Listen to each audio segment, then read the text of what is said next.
For this episode, I wanted to bring you an interview. This is Albert Flynn DeSilver, and he's written a book called Writing as a Path to Awakening, A Year to Becoming an Excellent Writer and Living an Awakened Life. And I thought that his story was really profound because, first of all, he's in recovery. He is recovered from alcoholism. We talk about how there's always other addictions that come into play that we're always working on. But his connection to higher power and his ability to use writing as a way to connect was really important for me to bring to the soul recovery community. I hope you'll stay to the end of the episode where he really shares deeply and tenderly and vulnerably about what's happening in his life today and how he is going through a difficult time and utilizing soul recovery, utilizing his spirituality, utilizing these tools to get to the other side. Enjoy the episode. Welcome to the Recover Your Soul podcast, a spiritual path to a happy and healthy life. My name is Reverend Rachel Harrison. I started Recover Your Soul after having profound changes in my life from my recovery of alcoholism, codependency, and control addiction. I was guided to share the tools and principles of spirituality and soul recovery to help others transform their lives as mine was transformed. For us to overcome external circumstances, we need to turn the attention to ourselves, focusing on our inner change and healing. Positive results in our lives will follow. Welcome to the Recovery Soul podcast. This is Reverend Rachel Harrison, and I am really excited because today I have the honor of having a really special guest. And, I don't do guests very often, and this is because I think that Albert will be really, really powerful and helpful to the soul recovery community. This is Albert Flynn DeSilver. Hi, Albert. Hello, Rachel. Thank you so much for having me. It's an absolute joy to be with you, especially after that intentional prayer. Thank you. I have to say, that's really special. I've been on a bajillion podcasts, and no one has ever really done that in such a beautiful way. So thank you for that. Thank you. For those of you that have spiritual coaching with me, you know that every session starts with a grounding centering prayer. And I find that it's essential for me to connect with the part of me that is whole, that remembers that everything is working out for its highest good. Fun fact before we get started, we were connected through one of your friends who is also a podcaster, and she had connected with me. And then she just sent an email saying, "Hey, I think you guys would be a good connection. You're in the same space." And I popped on and we had a short Zoom call, and we immediately realized that we went to school together here at CU, which I just think is so great. I know. I love that. I love that. It's such a trip. And this was a long time ago. A very long time ago. Let's not tell people how long ago it was. You got your bachelor's of fine art at CU, and I double majored and also got a bachelor's of fine art at CU. So we don't remember each other, but we had to have been in classes together. I would imagine so. I don't know if you ever took any photo classes with Alex Sweetman. I did. So I bet we were in the dark room at least. That's so funny. Oh my God. He actually showed up in my memoir. Oh, did he? Oh yeah. I didn't use his name. So let's give away. But I loved my time there. And he saw something in me when no one else really did, which is why I stuck with photography and ended up graduating. So he's talking about his memoir, Beamish Boy, which is one of his two books. And the reason I brought you on in particular is, first of all, you're sober, you're in recovery. Yes. And 32 years. 32 years. That's amazing. Almost 32 years. 32 years in September 1st. Congratulations. That's amazing. From one of the addictions. Can't have just one when you're an addict. No, they generally morph, right? So you think, yeah. I quit drinking, but I definitely recognize other aspects of myself that I'm constantly having to keep in check. That's for sure. The other book that you've written is called Writing as a Spiritual Path to Awakening, A Year to Becoming an Excellent Writer and Living an Awakened Life. And you were so kind to send me a copy, and I opened it up and immediately was so inspired by this truth of the awakened mind, of the awakened consciousness that is soul recovery, that is this spiritual path to a happy and healthy life that can come from so many different ways. And because writing is something that I suggest to my clients, I was excited to bring you on to talk more about how writing's been part of your awakening and part of your recovery, and to be able to share that with the soul recovery community. Yeah, beautiful. Well, thank you for that. Yeah, writing is a path to awakening. I mean, it's kind of a true statement in terms of just my journey. And especially in terms of recovery. And when you talk about soul recovery, I think also in terms of creativity recovery, they're not really mutually exclusive, but oftentimes in when we get knocked out of our souls and when we get knocked into disconnection and addiction and etc., we lose our creativity. And so for me, that journey they've been kind of dual paths. Mhm. When I got sober, I was trying to figure out like, who am I? What am I? What am I doing here? Well, first of all, I had to survive. So that was the first miracle, was survival.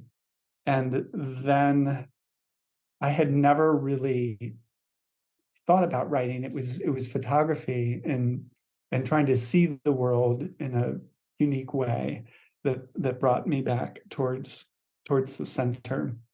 And then there was a fateful experience in graduate school. After I left CU, I went to San Francisco to go to grad school for photography, and I fell in with all kinds of different artists, people who are doing performance art and computer art and painting and sculpture and everything. And then I had an art history teacher who's also a poet, Bill Berkson, who sent me off to a poetry reading. I wasn't really into poetry. I didn't know anything much about it, but he sort of sent me off to this reading. And I was like, okay, I guess I'll go. I don't have anything else going on. And I go to this thing, and it turns out it's the launch reading for the Norton Anthology of Postmodern American Poetry. And it was like an all-star cast at the Cowell Theater in San Francisco. And my mind was just blown, my heart was blown open. And I remember hearing someone quoting the poet Jack Spicer from one of his famous poems that was actually about photography in some ways. And he said, unbind the dreamers, poet be like God. Mm. And I was like, what? Like, sign me up for that. I didn't have that soul connection necessarily to photography at the time, but this was a direct kind of calling. Mm. It's like, unbind the dreamers. I was like, I'm a dreamer. Poet be like God. I don't know what God is, but seems ethereal and beautiful, and I want to align with that. And so that was the night I actually started writing. And Interesting.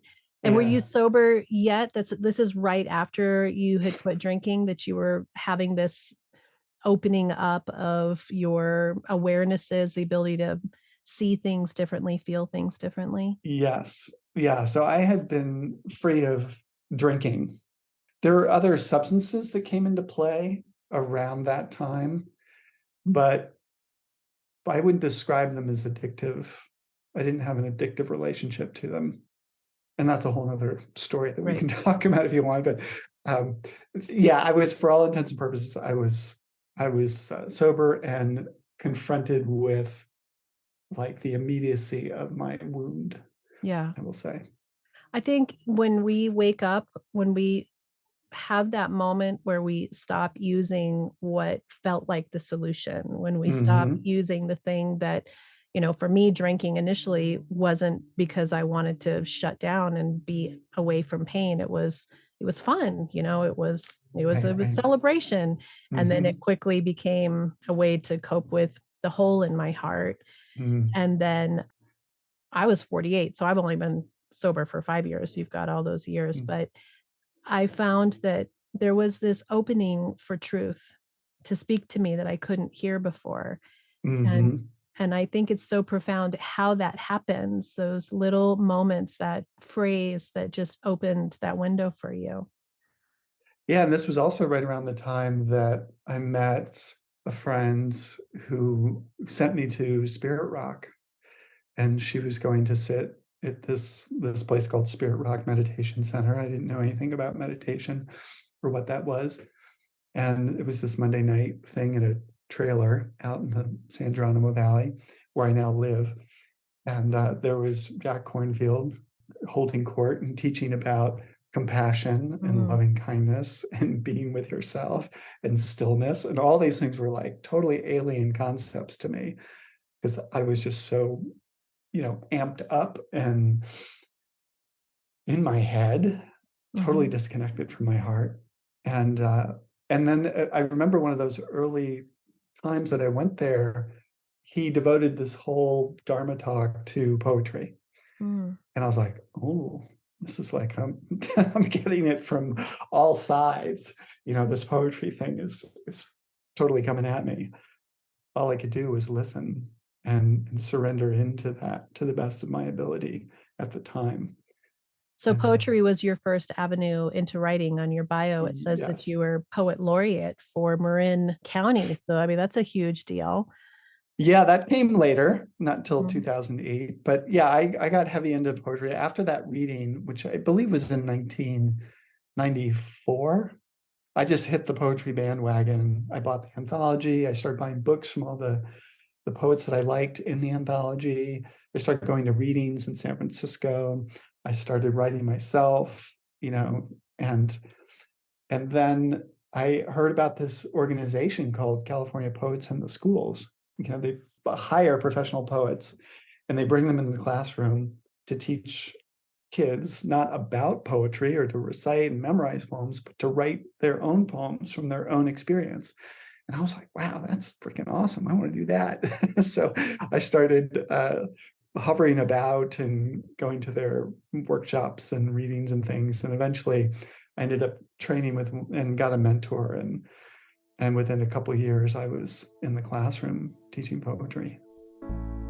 If you're ready for soul recovery, as a spiritual coach, I can support your healing to help make real changes that will bring you a life of peace, happiness, connection, and abundance. You can also work in smaller groups by taking a deep dive in a Zoom workshop or with me in person at a retreat or an event. Join others on the soul recovery path once a month for the free Zoom support group or daily on the private Facebook page. Visit the website recoveryoursoul.net to book coaching sessions with me or find all the information you need about soul recovery, dates that are coming up, and how to register for those groups and workshops. To support the podcast and the community, check the links in the show notes to make a small monthly donation or a one-time donation of your choice that will make a huge impact to support this community and the soul recovery mission. Together, we can do the work that will recover your soul. Do you think poetry, like for someone who doesn't write, so in the soul recovery community, we're learning how to turn the attention to ourselves. We're learning how to quit needing everybody else to be okay for us to be okay. I have the soul recovery steps, which have a likening to the 12 step, but have their own more spiritual flavor. We're learning how to connect with parts of ourselves that maybe were shut down. And do you feel like poetry is a way to be able to move into that for people? What would you suggest in terms of early writing for people to start to connect with their heart?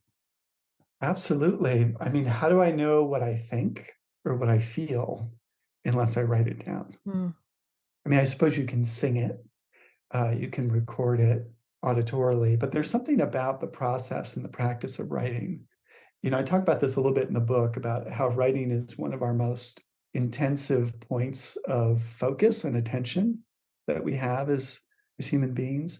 So it's sort of like when we're writing, especially when we're writing uninhibited and we're just speaking to ourselves or we're speaking to the Great Spirit, and there's no intermediary saying, oh, this has to be good or this has to be something to be out in the world. But no, it's just me and you on the page. And I'm just I'm just reflecting on what I'm really experiencing this moment. Um, that's powerful Mm-hmm. because there's a lot of things that are happening at that in that moment. There's, you're gaining clarity. You're like, oh, wow, I didn't know I felt this way about XYZ. And you're also releasing. So there's this kind of energetic release, and then there's also an energetic mirroring back that happens with writing. And when you take it to that next level of poetry, where it's starting to become shapely, as Allen Ginsberg might have said, um, then that's a whole nother thing where you're sort of adding in, layers of conversation with perhaps an audience, but you're integrating the elements of language. You're starting to engage with language on Mm-hmm. another level to accentuate your communion, I think, with Right. spirit. Right. For me, journaling has been such a profound part of my healing. Mm. And I don't consider myself a good writer. And there's this sort of constant conversation with my husband and I where he wants to edit what I write down to this. He went to CU as well and remembers the writing class that we all had to take in school, which was this: how do Can you we just pause formulate? there for a second, Yeah, though? I should have done this earlier, but like without, take away that self-assessment, right? You began by saying, I don't consider myself a good writer, but that's just story, right. right? That's just ideas coming from some external voice we don't know. And, it may be your husband, it may be a teacher, it may be a guardian or parent from a million years ago. But a writer is somebody who writes. And so if you allow yourself to just be with that writing and be in love with that process, then you're a writer. And good, bad assessment, evaluation is not your business ultimately, right? Which is such a great reminder because in soul recovery, my constant message is non-judgment, Mhm. non-judgment, non-judgment. Yeah. But Sorry, I'm sorry I interrupted you. I no, feel you're totally welcome to. I love it. bad. What I have found, and I so appreciate what you're saying, because what I found is that when I'm in my journal, I can let go of that external thing that says I'm a good or bad writer, because it's really Yes. just about me and my heart. Yes. And it's taking the spin that can go on in my mind about what the story is, or what my pain Mhm. is, or what my excitement is, or what my fear is, and it's giving it a place to settle down and work itself out. And through that writing over the years has been profound change in my life about how I connect with myself, how I connect with my higher power, what I write about. And the more healing I've had, the less I write about how pissed I am at the world, and the Mhm. more I write that feels like, I'm being given the voice of healing and the Yeah. voice of wisdom and guidance. Mhm.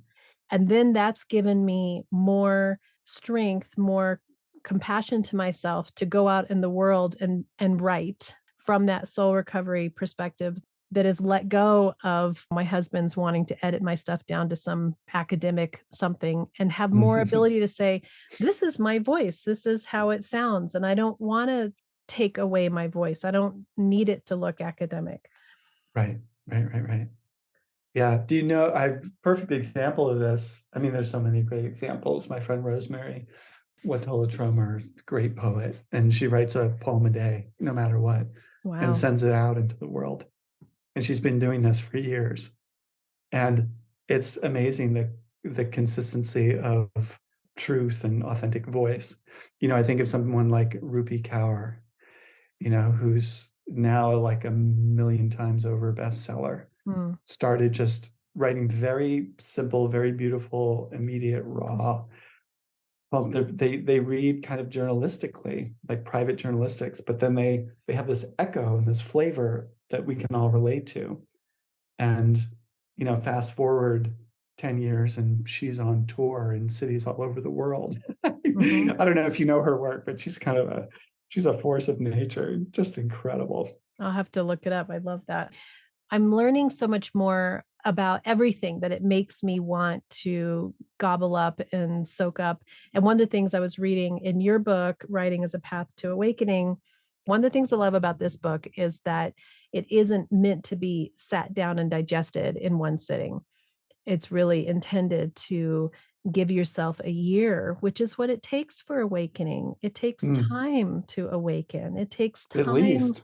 to change. Yeah.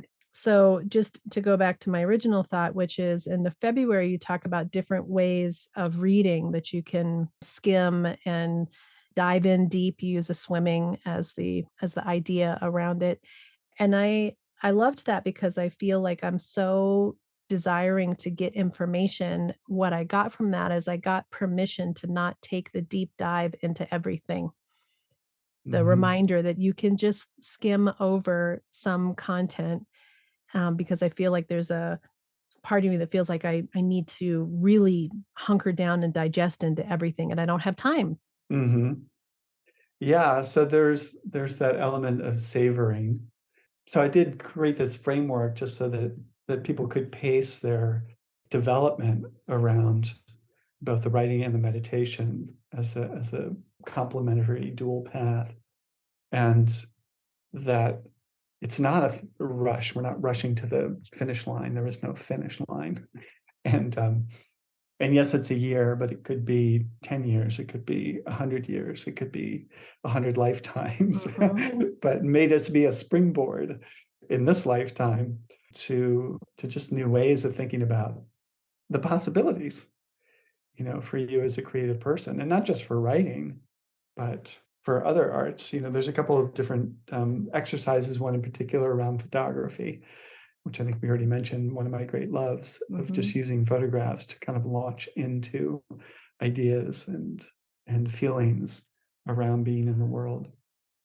One of the things about awakening and soul recovery, in the sense that I think my community has, is we're learning how to expand our inner selves, how to trust our viewpoint, how to trust our feelings, how to not be codependent, how to not put other Mhm, people's needs first.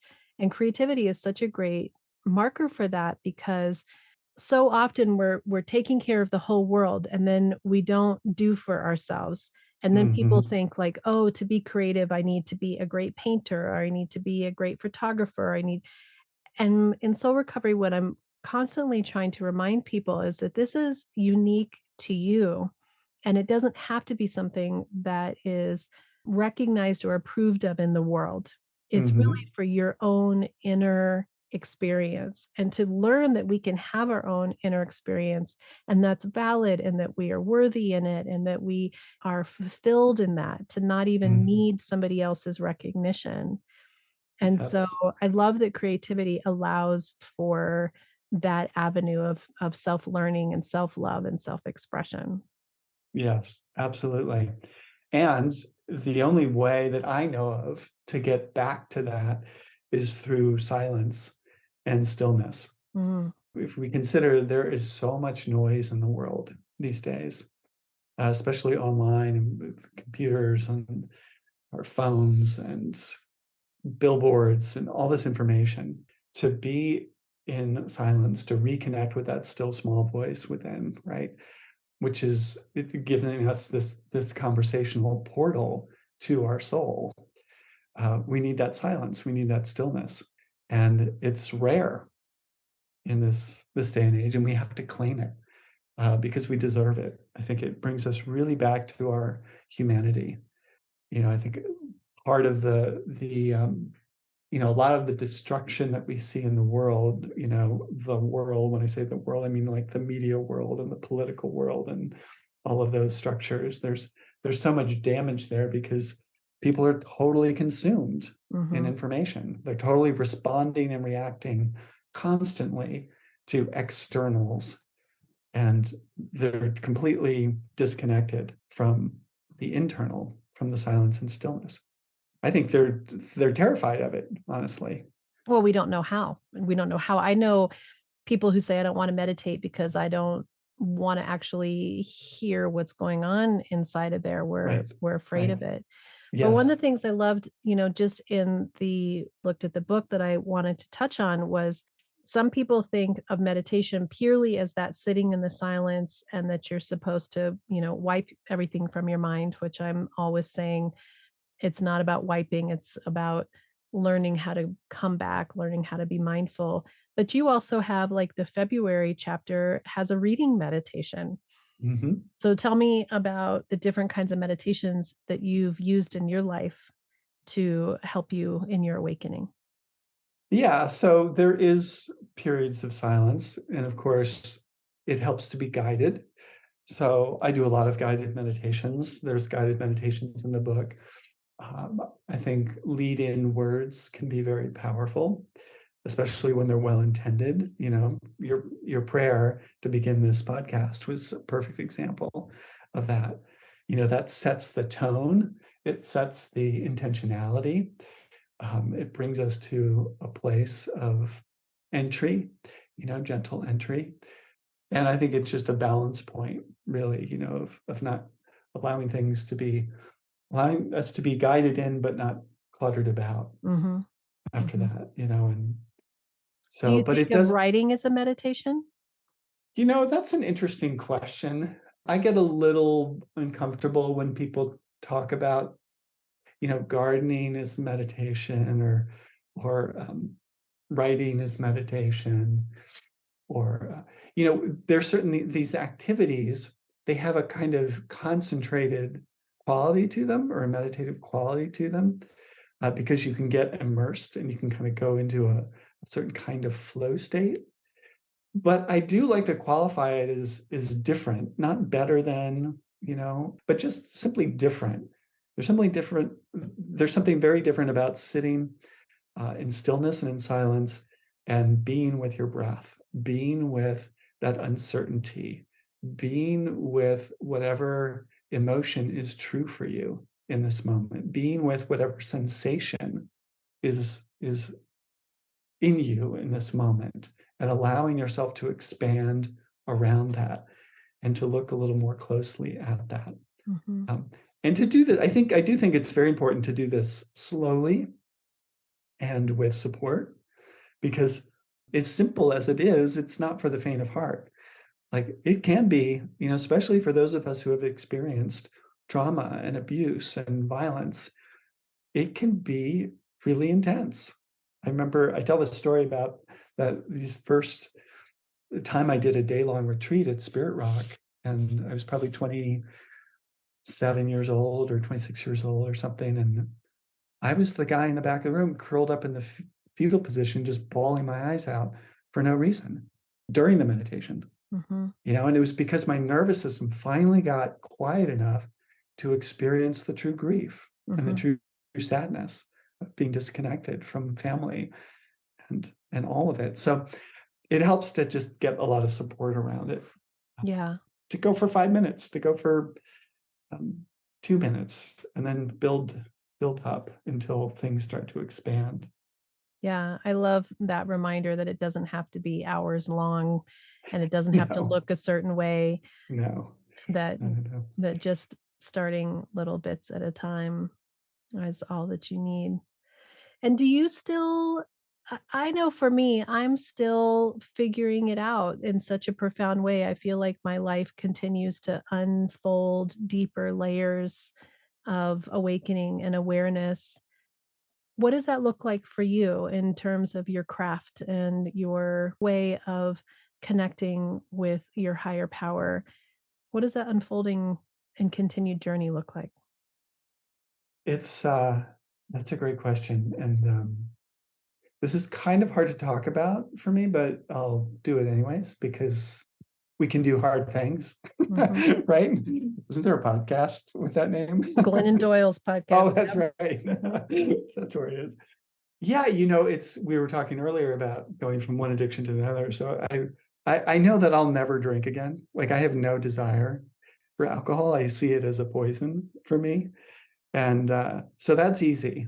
Like I don't have to worry about that because it's like the equality is just like, no, you're going to ruin your life if you do this, hands down. Like, so, but with other stuff, around, and in my case, these days, it's more around issues of money and spending and debt and things like that. That's my edge right now, is Mm. working with that and going back to the beginning and being like, I thought I had this stuff figured out. Like, I'm 55 years old. Like, I've made it this far. I have an amazing life. I live in Northern California. I hit the relationship lottery jackpot. Like, those things are super stable and amazing. I'm totally in touch with my creativity. And yet there are these things, around money. Like, I don't know what that is, but I'm working with that. That's the layer I'm peeling back. And so I'm having to go, like, with my spiritual practice, it's like, oh, I thought I had this, like, this sort of deep awareness around all these things. And then in this particular area, it's revealing a whole nother layer, like when you go back through the steps, it's like, oh, I thought I was this person. But no, there's actually this character defect that I have not ironed out that needs to be re-examined. And it's a call for humility Hmm. at every moment. It's a call for reconnect. Like, you just start to realize, oh, this is an endless journey. Like, I thought that I would get to certain, like, finish lines, as it were, but no, it just kind of keeps expanding and keep unraveling, keep asking. HP, as it were, keeps asking me to go deeper. Right. Okay, no, you don't have this. Like, bring it down a notch, Albert. You got to eat some crow here and get humble and revisit some of these things. Thank you So, for your vulnerability in that and that honesty, because I think that for me, one of the things that I've had such clarity on is that piece that says, this work is so valuable and so important, and my life is so much fuller, and I am more connected. But being checked in is a lot more work than it was to be checked out. mm, The humility, mm, it's interesting when you were saying that, the humility for me is a reminder to stay vigilant of my spiritual practice, and that addictions of all kinds, which generally are around control, which is what soul recovery is around, mhm. are sneaky, sneaky, Super sneaky, sneaky. sneaky. Yeah. And so Yeah. I think that, I've had success in one place, and then I watch my discomfort or my desire to soothe myself in some other way sneak up. And if I don't do my routine, and it doesn't have to Mhm. be so strict that you can't go anywhere or do anything, but if I don't have spirituality in my life every day, the 12 steps says, having had a spiritual awakening as the result of these steps. If I don't do my spiritual practice, my spiritual awakening, like, leaves me. It slips Mhm. away, and then Yes. I'm back in control. I'm back Yes. in pain and in suffering again. Yeah. Oh my God. Yes. Yeah. I mean, okay. So here's a perfect example, and this is hard to say out loud, but I basically don't get to teach writing anymore right now. I mean, right now, I should say Mhm. right now. I can't figure it out financially. I just Mm. cannot figure it out. I've tried for many years. I've, like, applied all the control, all the willpower that I possibly can to make this thing work. I have the book, right? I've got the platform. I've got supposedly the followers and all this nonsense. But it's just not enough to create a sustainable business. So this is just an example. Mhm. And so I'm having to reassess and, look at employment and look at different ways of supporting myself at this point. And this is really, really hard for me to say, Yeah. out loud. This is really hard for me and I'm basically in the process of shutting down my business entity as we speak. And I can't believe I'm saying this out loud on a podcast, but like, I just want to be real about this. This is life, this is the journey of life. And I don't, I don't want to be pretending anymore. Like, this is because you can pretend pretty good online. You can put up a facade and you can have the nice website and the shiny objects, and people think, oh my God, wow, you're just living the dream. Someone said that to me the other day. This was about a year or two ago, and I was on the road going to Colorado, as a matter of fact. I was teaching at Shambhala Mountain Center, Mm-hmm. and I had a box of books in my car, and I had my mountain bike with me, and I stopped in Salt Lake City, and I just ran into some people, and I met them. And I told them, I said, "Oh yeah, I'm on this little tour. I'm doing some teaching, and I've got this new book out." And they're like, "Oh my God, that's amazing! You're living the dream." I Right. was like, "Yeah, I'm living the dream." And I wasn't. I was living the. I was in a dream, total dream. This was not a financially stable trip. I lost money on that trip, and it pushed me further into debt and blah blah blah. So yeah, here I am What's so being profound whole. about that? Thank you again for sharing that, because I also think that we have this perception of what it means to be something. Like that if I am a writer, then I need to have best-selling books, or I need to Yes, be a teacher, like, yes. and that comes back to, I've been listening to a lot of Ram Dass lately, of the role that we play, of the I am that we claim ourselves. Mhm.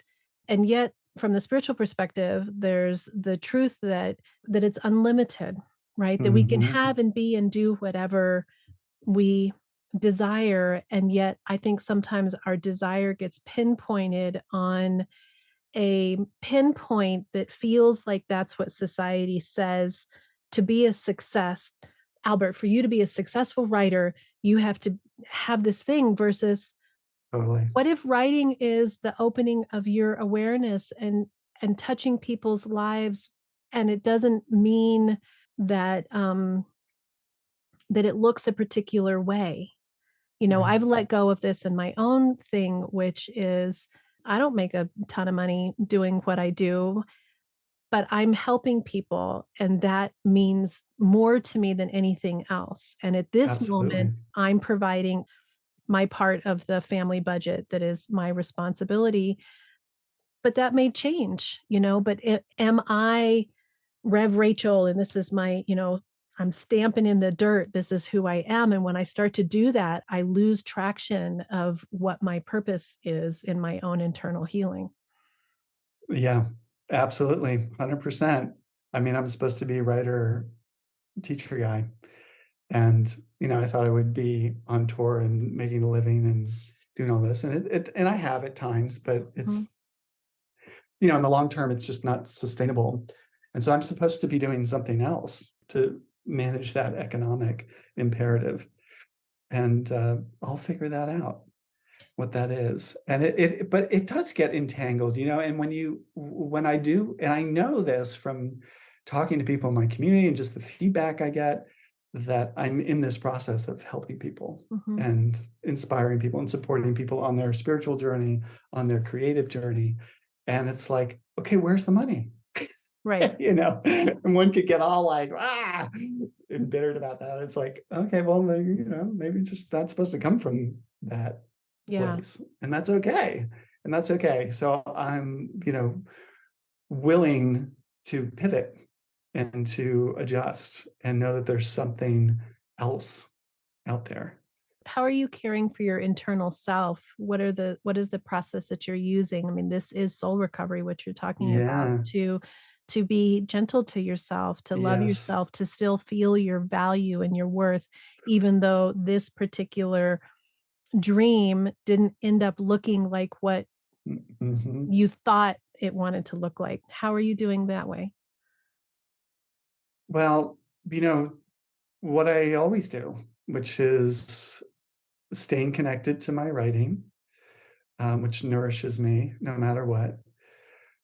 Staying close to my meditation practice, staying close to my spending time in nature practice, and being with the non-human world, which in our little neck of the woods is just beaming and radiating everywhere Mm, right now. Like the flowers are going off, the birds are going off. It's really magical right now. To stay open and connected to that is extremely nourishing.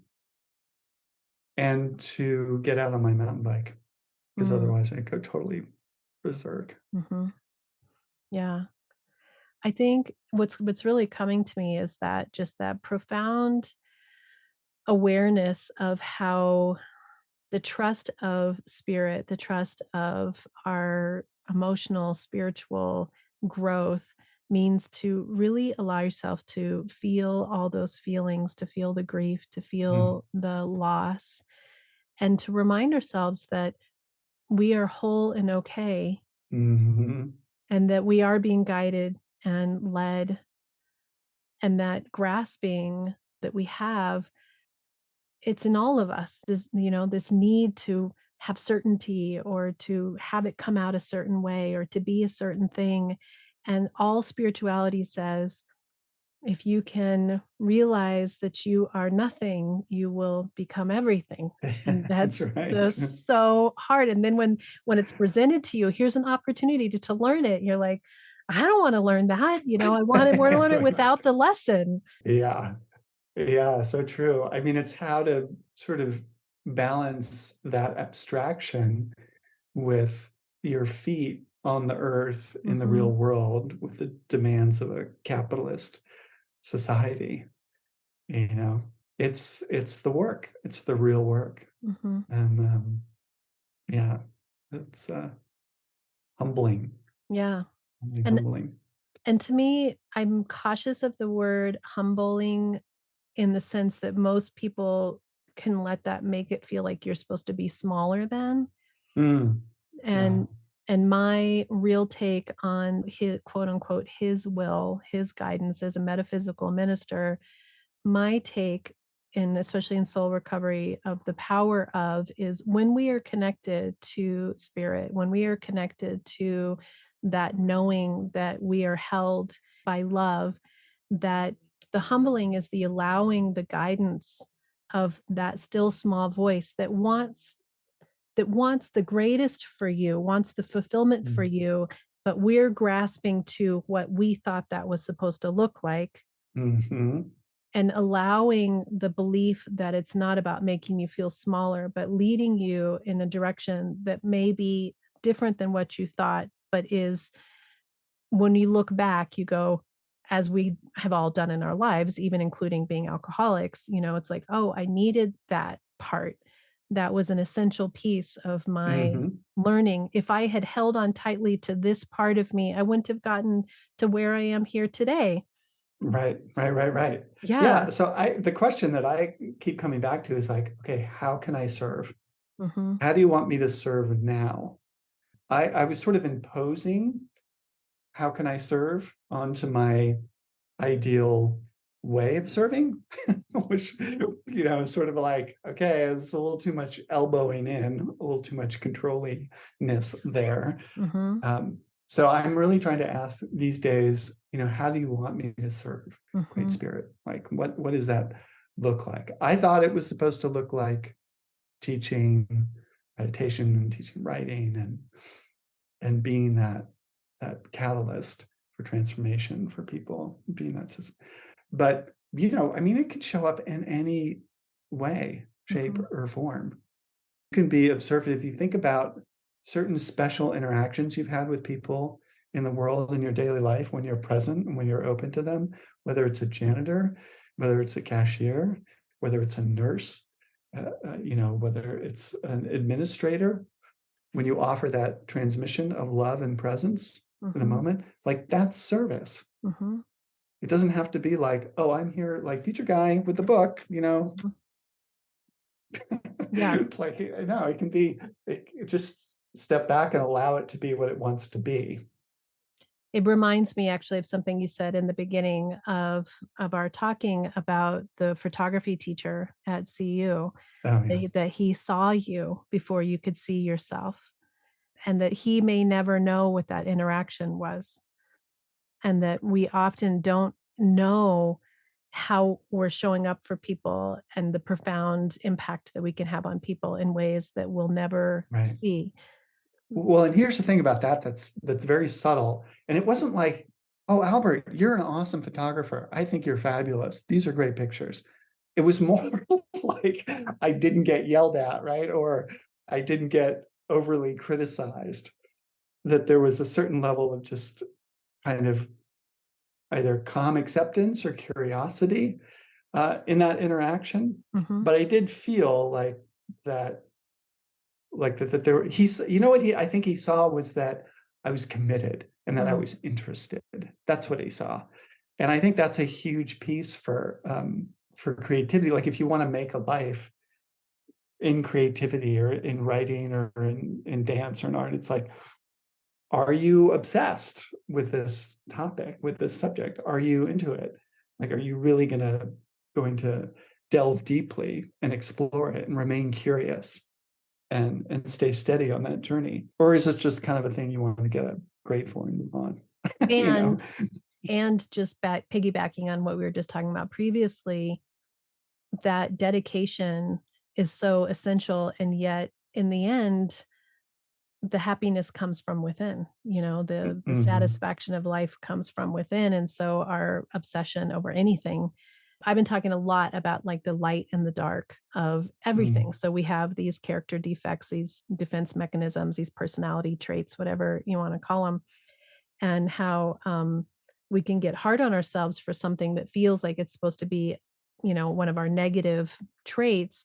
But really, there's a light and a dark in everything. There's an Mm. aspect of it that has allowed us to get to where we wanted to be in our lives. And that drive, that dedication has such a value. And then it gets a little gray where it Mhm. starts to muddy the waters of our lives. And then it turns into darkness where we're determined to make that work at all costs, and we leave everything else to the side, and we think that it's going to make us what's happy, and our ego gets involved. And it's Mhm. not a judgment of, oh, that's bad. It's more an awareness that this is the journey, that everything flows from the light into the dark, and to Mhm. accept and love all of it, and to move towards the light, to notice when we're in the dark, and to move to the light, and to love ourselves completely. Yes. Yeah. Yeah, in terms of the creative journey, it's just, surrendering to the process Hmm. and not the product, right? You've heard it before, but, I'm struggling with this, because who doesn't want to be acknowledged? Hmm. And that acknowledgement is publication, it's readings, I'm not doing this. I'm doing this for myself and I'm doing it for the world. And I'm trying to get to that place of not seeing a separation Yeah. between those two devotions. Um, That's a powerful place to be. mm, That's a yeah, powerful place to be. Well, I thank you so much for sharing so openly and honestly and vulnerably. And I feel like it touches on the journey that we're all on some level of finding our place in the world, mhm, utilizing creativity to attach to ourselves and get connected to ourselves and our higher power. And I really recommend your book to anybody, not if only for people who like me, I want to write a book someday. I want to write the soul recovery book. So it's yes, empowering me may it be so. to write my soul recovery book, but more I want continued tools to be on my spiritual journey and to be on my path of awakening, which isn't always easy. It's a very windy road. Mhm, yes, it is. Yeah. Well, thank you so much for having me. Total blessing. This has been really fun. Yeah, I agree. And I know that we're going to continue to have interaction on some level because the universe doesn't do this kind of thing by mistake. I hope so. Good. Thank you so much, Albert. Thank you, Rachel. Be well. Thank you. Until next time, namaste. Thank you for listening to this episode of the Recover Your Soul podcast and being a part of this community. If you loved this episode and you want even more, there is a bonus episode every Friday. This is by subscription. You can access this by being a Patreon member, and in that there are 3 tiers of giving to choose from, or by being an Apple Podcast subscriber. After you have become a subscriber or a member, there's an entire year of back episodes to help support your journey, in addition to that new episode every Friday. I really encourage you to take advantage of this deeper dive of soul recovery and additional content, and I thank you for supporting the community by doing so. I invite you to go to the website recoveryoursoul.net and hit subscribe so that you can receive email updates, and I also would love for you to follow on social media. Recover Your Soul is on YouTube, Facebook. We have that private Facebook page. It's on Instagram and TikTok. And if you look for Rev Rachel Harrison on Insight Timer, you can have additional guided meditations. I'm here to support you on your soul recovery journey as your spiritual or life coach. This is unique to every single person. There are 9 steps of soul recovery that are my general guide of leading you through what is supposed to be not a long-term, but a short time together. There's no long-term commitment. And as a matter of fact, you can use the coupon code in the show notes and just see if it feels like a good fit. This is my way of helping you to discover the fullness of who you are. I've had such a major transformation in my life, and I'm here to help you support your transformation as well. It is a unique path to every single person. It's not intended to be a really long-term relationship. It's meant to coach you to make deep and real changes with action in your life. Together, we can do the work that will recover your soul.